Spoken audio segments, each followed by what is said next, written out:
My name is Leah Townsend, and I turned 34 years old while sitting at my mother's formal dining room table.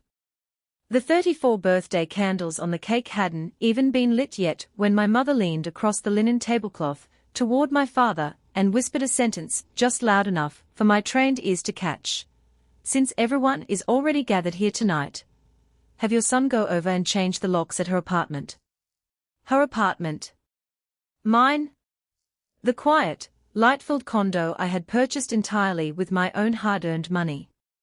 The safe home where my 7-year-old son, Noah, slept every night.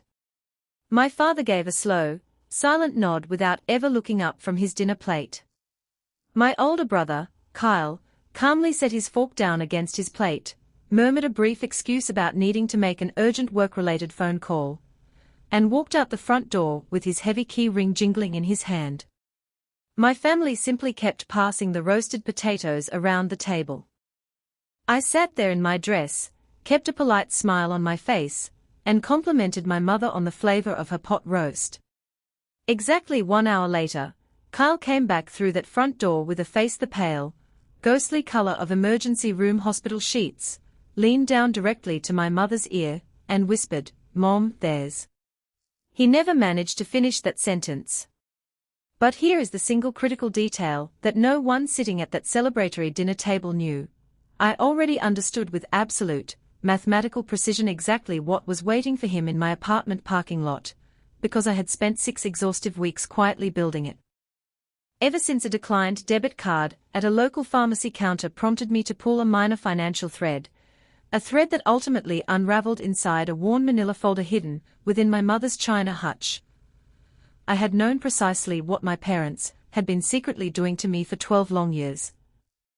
To understand the absolute magnitude of that discovery, you have to go back 6 weeks prior to that dinner, when my life was small, peaceful, structured, and entirely my own. I worked grueling 12-hour night shifts in the intensive care unit at St. Camillus Medical Center in Dayton, Ohio, which means I am professionally trained to remain completely calm, focused, and level-headed while every monitor around me is screaming in panic. After my long hospital shifts, I would drive home to my private condo in Maple Crossing over in Kettering, a short 15-minute drive from the suburban house where I grew up. I had purchased that condo independently in 2021, and I can still recall with vivid clarity what it felt like to turn the brass key in the deadbolt for the very first time. I was 29 years old, and it represented the very first door in my entire life that belonged exclusively to me. My son, Noah, was 7 years old that summer, a joyful boy all elbows and endless questions, learning to ride his bicycle in the complex parking lot while my neighbor Walt shouted words of encouragement from his front porch swing. Walt Hendricks is 68 years old, a retired county sheriff's deputy with 30 distinguished years on the force, a slow porch swing, and a sweet old beagle named Biscuit, who peacefully supervised our entire building. Every Tuesday evening, I routinely drove across town to my parents' house for family dinner, simply because Tuesday dinner was a permanent fixture on my mother's wall calendar, and events scheduled on my mother's calendar occurred with absolute certainty whether you wanted to attend or not. 6 weeks before my birthday, she called me twice in a single day specifically to discuss the upcoming celebration. "We are hosting it right here at the house, honey, family only," she insisted over the line, her voice carrying a soft, artificial sweetness that I hadn't heard since I was a young child.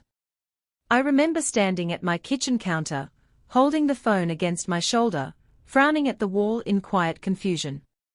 My mother had single-handedly organized every single holiday event our family had ever celebrated, but she had not thrown a dedicated birthday dinner for me since I was 12 years old. I naively tried to convince myself that people simply soften as they age. I told myself that turning 61 changes a woman's heart.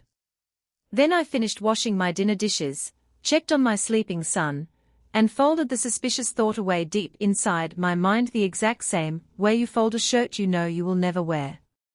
2 days later, a pharmacy credit card reader at a local store would forcefully unfold that thought for me. To comprehend the underlying architecture of my family, You must understand my specific assigned role within the Townsend household. I was not treated as a cherished daughter. I was the designated operational fixer. When I was 16 years old, I was the person sitting at the kitchen table deciphering the overdue municipal water bills, because my father claimed his eyes were too tired to read the fine print. At 19, I filed my parents' complicated state and federal tax returns for the very first time, and I faithfully prepared them every single spring that followed. I organized my father's blood pressure medications into a plastic daily pillbox every week. Whenever the home furnace broke down, whenever the property insurance lapsed, or whenever my brother Kyle's landlord threatened him with immediate eviction for non-payment, the phone in my pocket would ring instantly. My mother possessed a favorite, weaponized phrase for these moments, delivered as if granting a holy blessing. Well, that is simply what family does for each other, Leah. Looking back across 34 years of life, I can count on a single hand the number of times that sentence was ever uttered to me without a major financial or physical favor attached to it. Here is the deeply embarrassing detail that I still struggle to admit out loud. I meticulously managed every single piece of complex paperwork for everyone else in my family, but I completely neglected my own. When I turned 18 years old, my father established a heavy gray metal file box inside his home den, assuring me that he would keep all my vital legal documents safe and secure inside it, my original birth certificate, my social security card, and the small savings bonds my grandmother Margaret had gifted me as a child. It felt like being cared for by loving parents. I was an ambitious scholarship student working exhausting prep cook shifts at a local diner to put myself through nursing school, and I desperately wanted to believe that someone else was watching over the foundational details of my life so I could focus on surviving my double shifts. I paid my apartment rent, and later my mortgage, through my local credit union, always on time, down to the exact penny, and I never once felt the need to pull my own official credit report. I know how foolish that sounds coming from a specialized ICU nurse who analyzes complex laboratory values for a living. But you simply do not audit the people who taught you how to ride a bicycle. You just keep showing up on Tuesday nights, passing the roasted potatoes, and filing their annual tax returns. It took me 16 full years to finally discover what was actually being kept inside that grey metal file box besides my birth certificate, and it took a single declined debit card to initiate the lesson. The defining incident occurred at a CVS pharmacy on Dorothy Lane on a rainy Thursday afternoon. Noah had developed a painful middle ear infection after swim practice. I was standing at the checkout counter holding his prescribed liquid antibiotics in one hand and my primary debit card in the other. When I swiped the plastic card through the reader, the small digital screen flashed a stark gray message, declined. I swiped the card a second time, assuming it was a temporary network glitch. Declined. I quickly pulled out my secondary backup credit card, a card I reserved exclusively for severe emergencies. The card reader immediately displayed a new message, suspected fraud, call issuer immediately. A long, impatient line of customers was rapidly forming directly behind me. A teenager holding energy drinks, and an elderly woman resting on a cane, all of them politely staring at the candy displays while my face burned with intense, overwhelming heat. I managed to scrape together enough crumpled $20 bills from the deep bottom of my purse to cover my son's medication, carried him out to my car, and sat in the quiet driver's seat doing the exact mental grounding exercise I perform at the hospital when a patient's cardiac monitor begins to scream. Slow, deep breath. Look strictly at the objective numbers. That night, after Noah was fast asleep in his bedroom, I logged onto a free credit monitoring application, the specific type of financial service I had arrogantly convinced myself for years that I didn't need. The portal loaded my personal credit file, and I sat motionless in the dark, reading my own full legal name, as if it belonged to a complete stranger. Listed prominently on my official credit report was an active Visa credit card opened in mid-2022. I had never in my life applied for a Visa card with that specific institution. The current outstanding balance read $4,800, and the official status read 60 days past due. That single delinquent account had dragged my previously flawless credit score straight down a steep cliff, which was the precise reason an ICU nurse, with an impeccable payment history, had just suffered a humiliating rejection over a $14 prescription. My hands remained entirely steady on the keyboard, 12 years of managing trauma, in the ICU conditions a person to operate with clinical precision under extreme stress. I clicked directly into the detailed account history, searching for the fraudulent billing address, fully expecting to see some drop-house address in another state, or an anonymous post office box. The primary billing address listed on the credit card statement was a residential house on Kettering Avenue in Dayton, Ohio, a house I knew better than my own home, because I had spent the first 22 years of my life living inside it. On Friday morning, I called the issuing bank's fraud department, sat patiently through 20 minutes of hold music, and calmly informed the representative that the account had been opened fraudulently without my knowledge or consent. I formally requested an immediate 90-day fraud alert placed on my Social Security number, and asked them to transmit physical copies of the original credit application and past statements to my email. The fraud representative was thorough, professional, and near the end of our call, she read out the primary contact phone number listed on the original application file just to verify her records. The phone number did not belong to me, it was a traditional residential landline. I could have recited those 7 digits in my sleep, because it had served as my parents' kitchen telephone line since 1998. I thanked the representative in my calmest professional voice, disconnected the call, and stared blankly at my own reflection in the dark glass of my microwave door. Suddenly, an old, buried memory resurfaced in my mind, one I hadn't touched in nearly 7 years. When I was 27 years old, a few months after Noah was born, I had received an unexpected official letter regarding a credit inquiry I didn't recognize. I had actually questioned my father about it back then, driving over to their house with the paper in my purse. My father had chuckled warmly, walked into his den, and pulled a folded letter from his grey metal file box bearing a bank logo. He had presented it to me as an official apology regarding a clerical system error that had already been resolved. My mother had patted my knee gently, telling me it was merely a routine banking mistake, and instructing me to go home and focus on my newborn baby.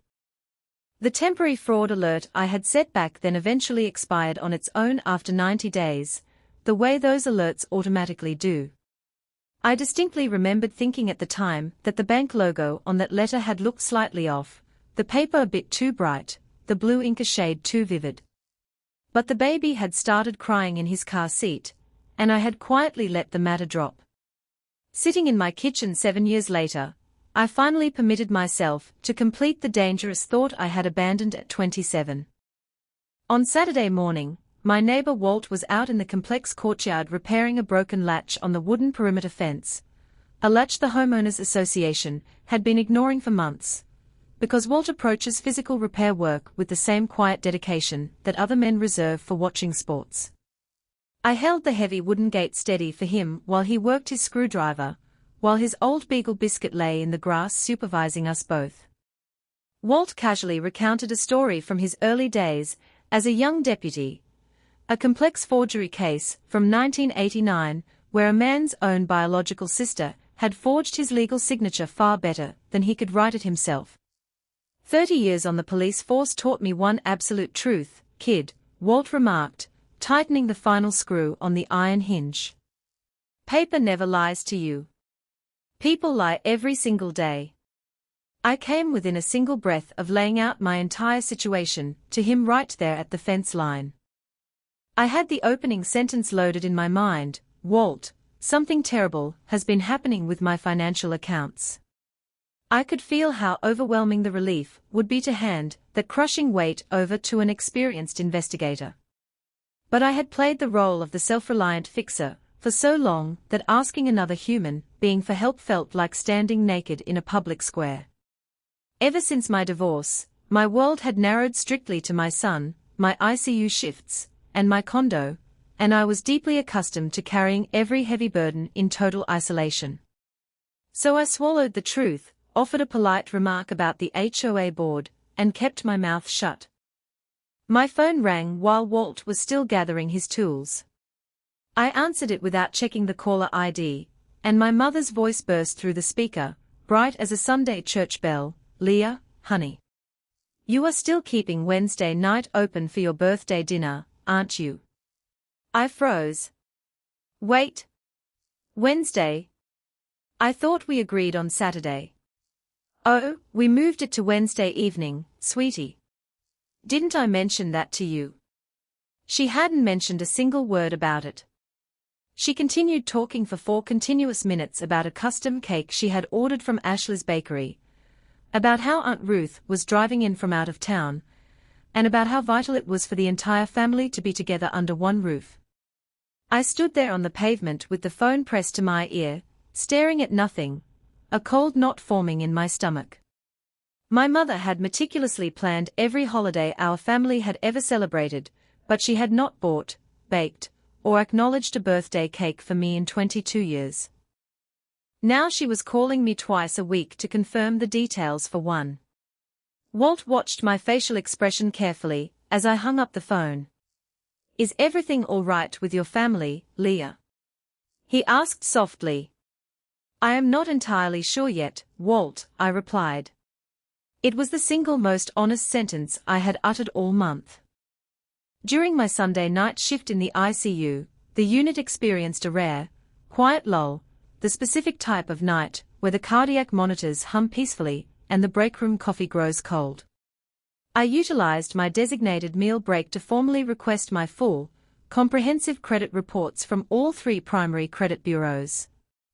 The break room printer produced 40 pages of dense financial documentation, and I sat at the table at 2 o'clock in the morning reading my own name, as if reviewing the medical chart of a critically crashing patient, fast first to assess the damage, then slowly to analyze the details. The reality was exponentially worse than a single delinquent Visa card. There was a credit card opened in my name in 2014, another in 2016, a major department store card in 2017, and a personal signature loan in 2019 for $12,000 that had been paid off and closed. There were additional accounts opened in 2020 and 2022. Some accounts were dead and settled, others were active, delinquent, and draining my credit score. 9 individual financial accounts total, spanning 12 continuous years of history, none of them opened by my hand, all of them wearing my legal name like a stolen coat. I pulled a red pen from my scrub pocket and began constructing a chronological timeline on a paper towel. The very first fraudulent card had been opened in June of 2014. I had graduated from nursing school in June of 2014. It was the exact same month I had packed my belongings into cardboard boxes and moved out of my parents' house at 22 years old, so immensely proud of my new apartment key that I had placed it on its own brass ring. Someone sitting inside my childhood home had waited for me to pack my bags, and then that exact same week, had opened a secret financial door behind my back using my social security number. Over the next 3 days, I transformed my kitchen table into a clinical forensic command center. Every fraudulent account was assigned its own row on a master spreadsheet: date opened, outstanding balance, current status, and issuing institution. The final totals were cold, precise, and indisputable: 19,400 in active, open balances currently rotting under my legal name. And one specific detail repeated itself down the entire page, like a steady heartbeat. Every single account listed the exact same physical mailing address for statements. Not my current condo. Not my previous rental apartment. The residential house on Kettering Avenue. For 12 continuous years, every credit card statement, every past due collection notice, and every official banking envelope had been delivered straight to my childhood bedroom, where I could never see them, and where someone else could process them in total secrecy. That was the precise moment my suspicion officially transformed into an undeniable method. The credit inquiry letter I had questioned at 27 hadn't been a clerical error, it had been a near miss that they had hastily covered up with a fabricated bank letterhead. I reached for a legal pad and wrote down the only two names on earth that fit every single established fact: who had possessed my social security number since the day I was born, who maintained my vital legal documents inside a grey metal file box, who controlled the physical mailbox on Kettering Avenue, who answered that 1998 residential landline.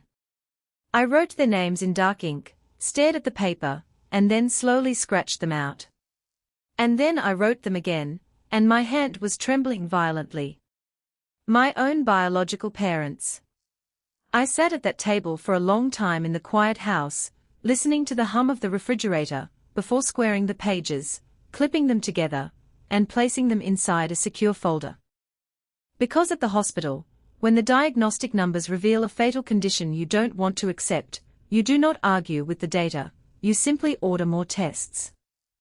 On Monday morning, rather than going to sleep after my night shift, I drove directly to the Montgomery County Recorder's office in downtown Dayton, paid $2 to the clerk, and requested a public records search under my legal name. The clerk handed me the definitive answer to my questions: a certified copy of an official power of attorney document, general, durable, and financial, granting my father, Frank Townsend, and my mother, Carol Townsend, complete, unrestricted legal authority over my bank accounts, personal loans, and real property. It was dated, stamped, and notarized on March 14, 2019, at a notary office on the far side of Dayton, a 40-minute drive from Miami Valley Hospital. I stood at that public counter and read my own forged signature on the line, a remarkably convincing forgery, fluid and looped exactly the way I write my name. But on March 14, 2019, I was admitted to the high-risk maternity ward at Miami Valley Hospital suffering from severe preeclampsia, hooked up to continuous 4 monitors, completely unable to walk to the bathroom without a nurse holding my arm. My son Noah was born via emergency delivery the following morning, on March 15. According to the official records of Montgomery County, while I was lying in a hospital bed fighting for my life and preparing to give birth to my son, I had somehow walked into a notary office across town and cheerfully signed my entire financial existence over to my parents. The fraudulent power of attorney document was a legal skeleton key, and once I understood its existence, 12 years of my family's actions instantly reorganized themselves around it. The $12,000 personal loan in 2019 had been executed using that exact document. Every card opened after that date sat directly downstream of that single piece of paper. Banks do not ask probing questions when a parent presents a notarized power of attorney document. That is the entire operational purpose of a notarized document. I then called my personal loan officer at my credit union, a kind man named Gary, who reviewed my primary mortgage file and assured me that my condo title was clean and current. But then Gary added a casual detail that caused my blood to run cold. Funny timing that you called today, Leah. We actually received a routine asset verification request regarding your property last month from another regional lender. We processed the verification and sent it back. I asked him what specific type of loan required an asset verification. A secondary property lien, or a major home equity line of credit, Gary explained smoothly. I thanked him, hung up the phone, and sat motionless in my car. Everything else I had uncovered was past history, money already stolen, accounts already ruined. But a home equity loan currently in underwriting represented an active, ongoing crime. Somewhere in the city, an aggressive lender was actively processing an $85,000 loan secured directly against the physical title of my condo, the only home I owned, the sanctuary where my 7-year-old son slept every night. For the very first time since my debit card was declined at the pharmacy, I was no longer merely investigating a past betrayal, I was actively standing in the path of an ongoing disaster. And my parents' sudden insistence on throwing me a birthday dinner on Wednesday night was no longer a mysterious act of maternal affection. It was a carefully constructed distraction designed to keep me occupied while they finalized the destruction of my life. I spent the next 48 hours transforming my personal space into an impenetrable fortress while maintaining complete emotional detachment during my hospital shifts. I contacted Detective Mara Reyes at the Kettering Police Department's Financial Crimes Unit, a sharp, methodical investigator, who reviewed my 40-page binder in total silence for 20 minutes before looking up over her glasses and declaring that the active home equity loan application turned a cold case into an immediate, prosecutable felony. Detective Reyes verified that a regional lender was scheduled to formally execute and fund an $85,000 loan secured against my condo's title on Friday morning, an application submitted under the fraudulent 2019 power of attorney. My mother had unwittingly handed me the exact timeline when she casually mentioned my father's paperwork appointment scheduled for Friday. Detective Reyes coordinated directly with the bank's internal fraud prevention unit to keep the loan application appearing active on their digital portal while setting a formal legal trap for the closing ceremony. They allowed the paperwork to move forward so that the perpetrators would walk straight into a room where law enforcement and bank officials were quietly waiting for their signatures. While the police prepared their operation, I focused on securing my home and protecting my son. On Tuesday evening, my father arrived at my apartment alone under the pretense of dropping off wood screws for a shelf I had mentioned months prior, but his eyes repeatedly drifted toward my front door frame and the shining, brand-new deadbolt I had recently installed. He carefully remarked on the new hardware, attempting to appear casual, but his visible anxiety confirmed that my mother's original plan to use her old spare key had been completely thwarted. That very night, my hallway motion-activated camera recorded a grey commercial sedan slowly cruising through the parking lot, taking detailed photographs of my front deadbolt and rear sliding door. Walt's police connections quickly identified the vehicle as belonging to a local commercial locksmith company hired to rekey my apartment on Wednesday evening, the exact duration of my mother's birthday dinner.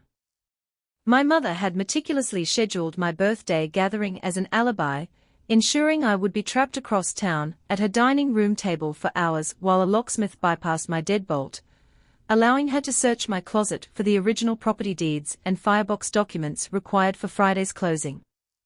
On Wednesday afternoon, I dropped Noah off at my friend Tessa's house for an extended sleepover, keeping him entirely safe and far removed from the impending fallout.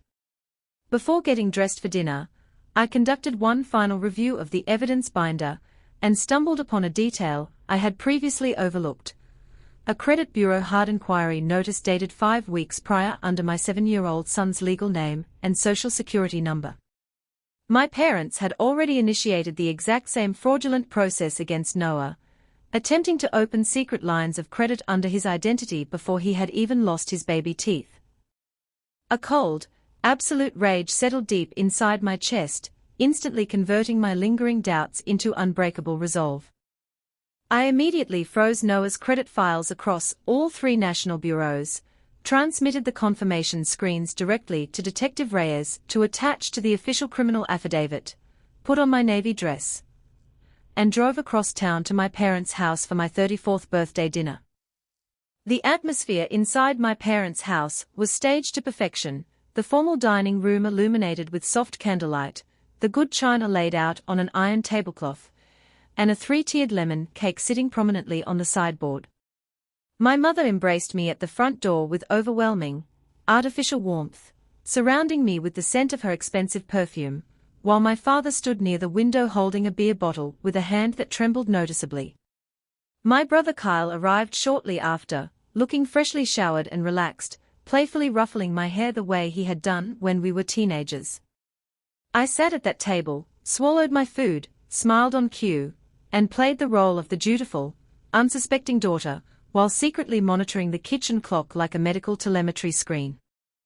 At 6:40 p.m., my brother Kyle's eyes flicked nervously toward his phone for the 5th time, and my mother dropped her voice to a low whisper, instructing my father to have Kyle drive over to my apartment immediately and replace the deadbolt locks while everyone was gathered for the meal. Kyle quietly set his cloth napkin on the table, excused himself under the guise of making an urgent business call, and exited through the front door with his truck keys in hand. He drove straight into a trap that Detective Reyes and Walt had carefully set in my apartment parking lot. While my family passed the side dishes around the table, and my mother delivered a dramatic, performative toast praising the importance of family unity, my brother was being intercepted by plainclothes officers and a detective in my apartment complex.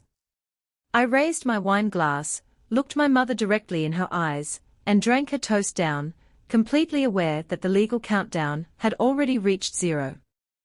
Exactly 61 minutes after he departed, the front door burst open and Carl stumbled back into the dining room, his face drained of all color, holding his key ring upside down with a hand that shook violently. He crossed the hardwood floor toward my mother's chair, completely ignoring the surrounding relatives, and desperately tried to whisper into her ear that law enforcement officers had intercepted the locksmith in my parking lot and possessed a formal search warrant. The entire dining room plunged into an immediate, suffocating silence. The ambient chatter ceased instantly, the fork stopped moving, and my father went entirely grey around the lips, carefully setting both of his hands flat against the tablecloth to steady himself. My mother's artificial hostess smile lingered on her face for a terrifying second after its expiration, before her eyes darted frantically around the table, desperately trying to calculate the extent of the damage. And then, my father's cell phone rang loudly against the wood, the digital screen displaying the regional bank's corporate office number calling 2 days ahead of their scheduled appointment. He sat completely paralyzed, staring at the ringing phone, refusing to answer as the call went straight to voicemail in front of 11 silent family members. Into that heavy, undeniable silence, my mother slowly turned her gaze away from her trembling son and locked her eyes onto me sitting at the far end of the table.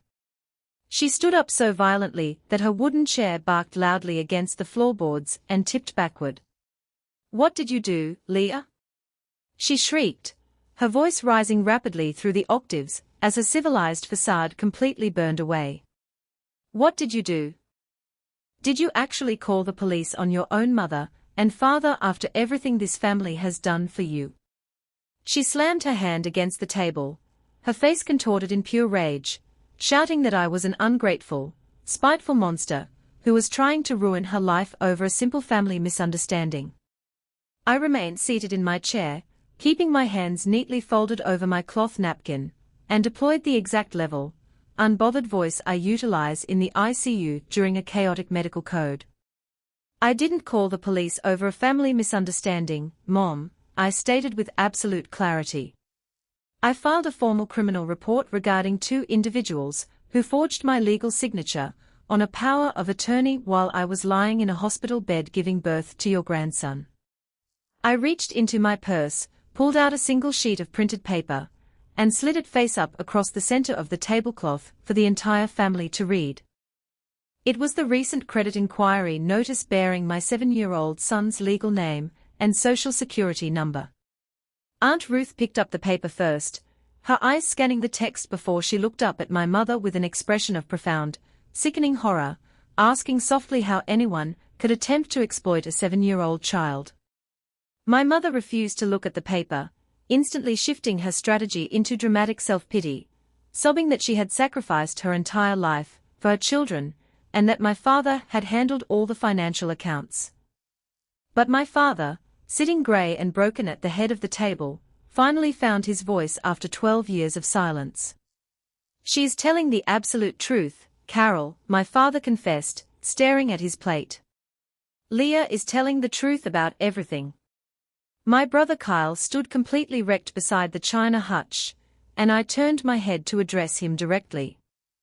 "An $11,000 truck loan payoff in 2019 in exchange for your fake witness signature on my power of attorney, Kyle," I said, my voice cutting through the room like a razor.